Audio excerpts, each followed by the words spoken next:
What is good guys, this is Amar94 again, featuring the high grade 1144 scale Gundam Gusion Rebake Full City. If I say it with a Japanese accent, it says Gundam Gusion Rebake Furo Shitty.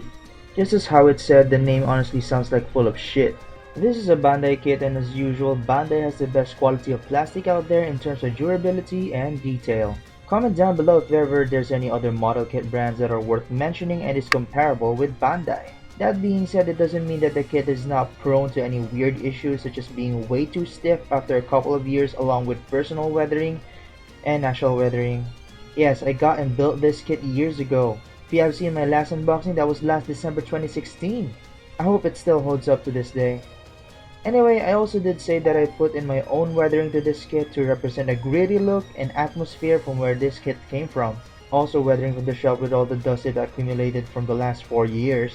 To make it clear, I already removed the dust completely from this kit, and what you can see now is a mix of Tamiya silver and gunmetal paint.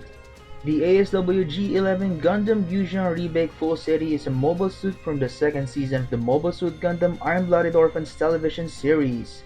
It is piloted by Akihiro Altland. Is it just me, or he really looks a lot like Guts from Berserk? Like the Barbatos, the Gusion Rebake had severe damage through repeated battles, so it was upgraded into a new form. This mobile suit was developed from the Gundam Gusion Rebake, where it has a bit more of a round look into it than this current one with more blocky and edgy design. This Gundam's real life size is 18.2 meters, which is slightly larger than the Granddaddy Gundam, which is 18 meters tall. Nothing too much of a difference, but the more you know, I guess. Being a high grade, the scale is smaller, so this kit is only 4.9 inches tall. Honestly, I checked it personally, and the kit is actually a bit taller, which is more than 5 inches. I don't know why. Here we are again with the stickers, and yes, this kit is one of the worst offenders out there. I mean, have you seen the sticker sheet? There are so many parts where the stickers need to be folded and shit. Good thing this is a Bandai kit and the stickers work well up until now. The stickers that are okay for me are of course the eyes, the orange parts, and the shoulder armor and the ankle guards. And maybe the forehead camera since it has an extra detail to it. For the other parts that I really didn't like are the big ones on the binders and the back skirt. It's a real blessing that there's no signs of stickers peeling off. Finally, for added touch-ups, I painted the wrists and the tubing on the torso as well as on the back of the legs using a silver Gundam marker. Personally, I like Iron-Blooded Orphans. The anime focuses more on fighting for freedom in a world where the youngsters or the orphans per se will have to prove that they are not just for show. It is sad, dramatic, and full of action and twists. If you haven't seen it yet, go check it out, it's actually really great. I've made multiple IBO reviews before, and my latest one is the Gundam Vool, which was featured in a spin-off series. So if you're into the anime, you might want to check out Gundam Iron-Blooded Orphans Gecko. I got this kit from a Christmas party, so I really can't help you where to get the cheapest price available for this kit, but yeah. Looking into the model kit, the look is really accurate once you add the color correcting stickers. The Gundam actually has this theme where I always mention in other IBO reviews I've made, where they have similar inner frame and has this non-humanoid figure where the head is a bit elongated.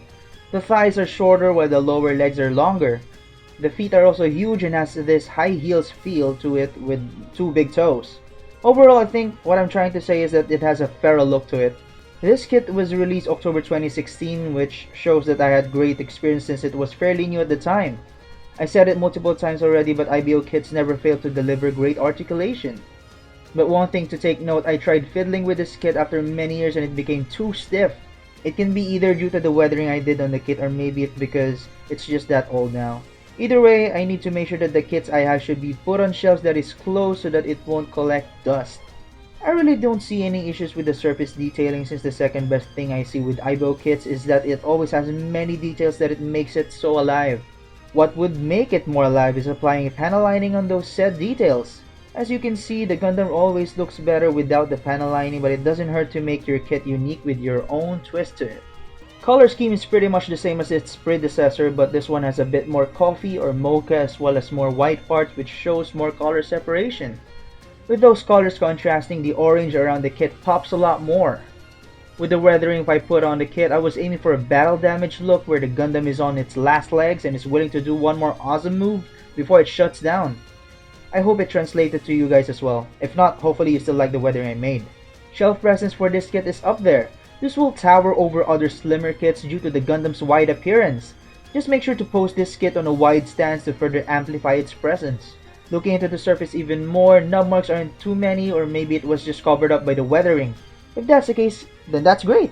But if you don't put in weathering to your kits, a quick sanding or usage of a hobby knife can smoothen out the surface for a bit.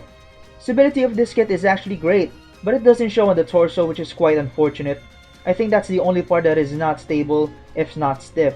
I'm actually quite iffy when I started fiddling with this kit, given that it was just displayed for years now. The joints have this popping sound, but I'm too afraid to move it recklessly, so do take care of your old kits. Other than that, no major issues at all. For the gimmicks, the binders are actually hiding the sub-arms. What? Yes, it's weird and cool at the same time. You just simply pull out the arms and extend it outward. These arms can hold other accessories while the Gundam's main arms can hold more, and that's pretty much it. The only downside is here is that this kit came with almost no accessories. And speaking of accessories, we got 2 knuckle guards. These small parts are just stored inside the forearm armor. Yes, it's not that noticeable honestly, but we have those as an option if you want to pose the kit like this. Staying on the built-in accessories, we also have the rocket gun. It's also not that noticeable, but at least we got that there too. We also have an extra head frame, but I honestly didn't even bother building it since I won't ever try posing the kit that way. It looks cool for others I guess, but it's not for me. Finally, we have the Scissor variable rear armor. It's basically a giant scissor back skirt. You can actually pose this kit as a giant shield, but the pose it offers looks so weird. This is the best way you can pose the kit with the scissors. Oh, they actually function, they don't cut, but they can...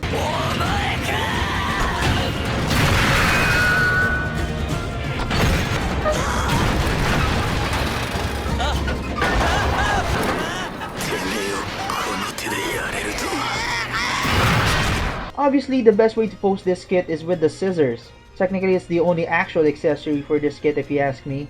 I do wish that this kit came with more accessories that the sub-arms have more use in posing. Feels kinda useless while not having any other accessories to hold.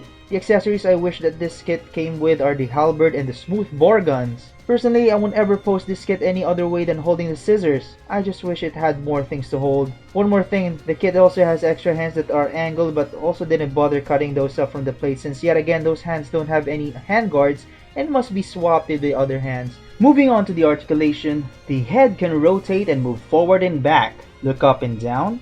Shoulders can also rotate with the arm itself. Arm goes out, a bicep rotation, a normal elbow bend, ball jointed wrists. Torso can rotate, a really great ab crunch. Front skirts are on a ball joint.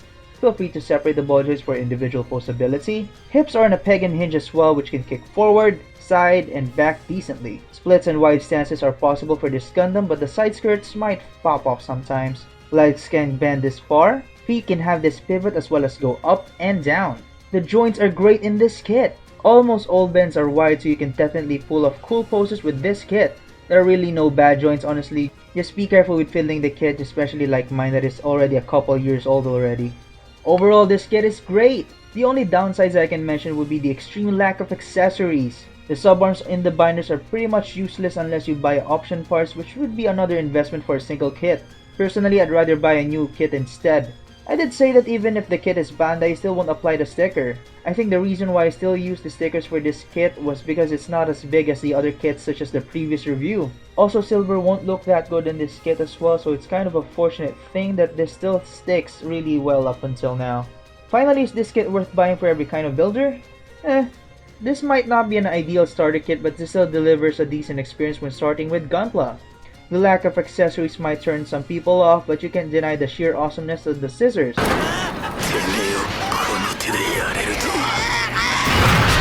So that is it guys, I hope you liked the review. I know I said that review releases will slow down, but I'm actually pretty active on my channel. I make sure to reply to everyone, especially if there's anything asked about the kit where the answer isn't in the review. Also, I stream almost every day, so come hang out with me if you'd like. As always, don't forget to like and comment for more. Go check out my other videos if you have the time. And if you like the content you're seeing, consider subscribing. Alright, see ya. Peace.